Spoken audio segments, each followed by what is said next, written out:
Next question from Joshua Lush, who wants to know, if you could have played with one player in West Ham's entire history, who would it be?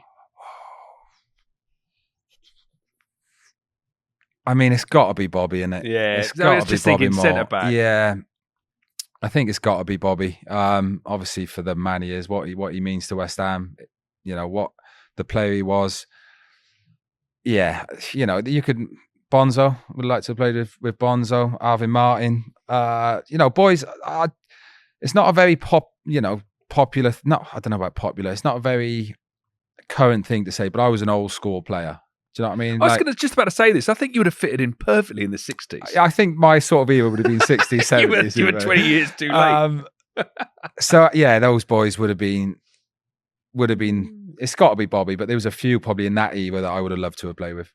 But Bobby Moore, it's got to be, innit? Yeah. You've seen the footage of him running up the pitch with the ball and then smashing in the top corner. Did you ever do anything like that in your career? No. got to the halfway line a couple of times and thought, what are you doing here? And to, look to someone to start shaking and give someone the ball. But no, that wasn't. I think that's going back to Gabs. That's why me and Gabs probably were so good together. Certainly at Cardiff and the first couple of years at West Ham, because I was good at stuff that Gabs wasn't so good at, and Gabs was good at stuff that I wasn't so good at. So I used to love heading, like long goal kick.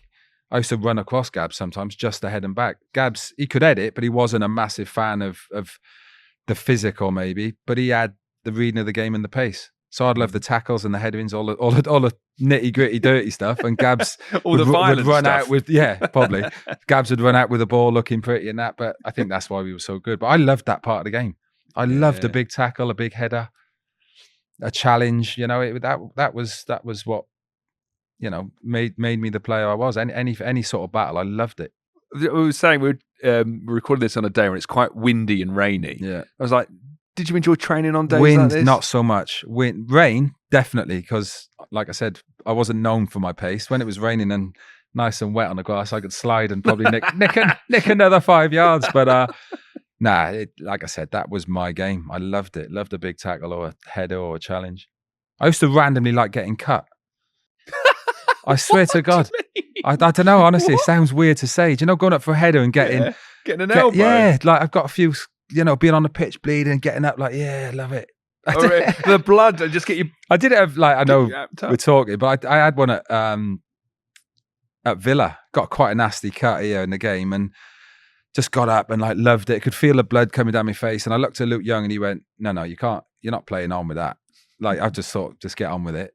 And I ended up having to run off, got the stitches and run back on. And oh, really? So I've always wondered what happens in that situation. Do you run into the dressing room? Yeah, this jumped literally at Villa Park, jumped over the thing, straight down the tunnel, got to the doctor, and he went, it needs too many stitches. You can't stitch it now because you'll have to come off. So I was like, can you not just put a bit of Vaseline on it? And he went, it's probably a bit more than that. I went, just stick some Vaseline on it and one of those silly bandages and we'll see how we go. And luckily got through the game and did it. I think I had 9 or 10 stitches in it. Oh man, you're trying to play on with 10 stitches. Well, you got to do what you got to do, ain't you?